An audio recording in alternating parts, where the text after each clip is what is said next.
9 to 14 இயர்ஸ்க்குள்ள female child உங்களை வீட்டில் இருக்காங்களா? அப்போ உங்களுக்கான வீடியோ தான் இது. பொதுவாகவே குழந்தைகள் இந்த 9லேருந்து 14 வயது வரைக்கும் பருவம் அடைகிறதுக்கான வாய்ப்பு இருக்குது. அப்படி பருவம் அடைஞ்சு வர ஸ்டேஜில் ப்ளீடிங் ப்ராப்ளம்ஸ் இர்ரெகுலராக இருக்கலாம், இல்லை கண்டினியூஸ் ப்ளீடிங்காக இருக்கலாம். ஏன்னா அந்த ஹெச்பிஓ ஆக்சிஸ்னு ஒரு ஆக்சிஸ் பிரெயினில் கொஞ்சம் இம்மெச்சுவர் ஃபங்க்ஷனிங்காக இருக்கும். ஸோ அந்த 1 or 2 இயர்ஸில் பீரியட்ஸ் ப்ராப்ளம்ஸ் நிறையாவே வரலாம்.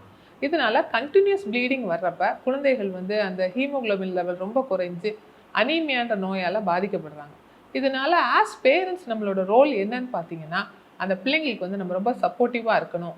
இந்த விஷயத்தை மறைக்காமல் அவங்க வெளியே தெரியப்படுத்தணுன்றதை நம்ம ஒரு கவுன்சிலிங் மூலமாக அவங்களுக்கு சொல்லி கொடுத்து, அவங்களோட பீரியட் கேலண்டரை கரெக்டாக வாட்ச் பண்ணி, அதிக ப்ளீடிங் இருக்கா இல்லை கண்டினியூஸாக வருதா அப்படின்றத நம்ம மானிட்டர் பண்ணும்போது கரெக்டான மருத்துவ ஆலோசனை எடுத்துக்கிட்டு இந்த மாதிரி ப்ராப்ளம்ஸ் விடுபட்டு அவங்களும் ஒரு ஹெல்த்தியான லைஃப், ஒரு நார்மலான லைஃப் லீட் பண்ணலான்றதை நம்ம புரிய வைக்க முடியும்.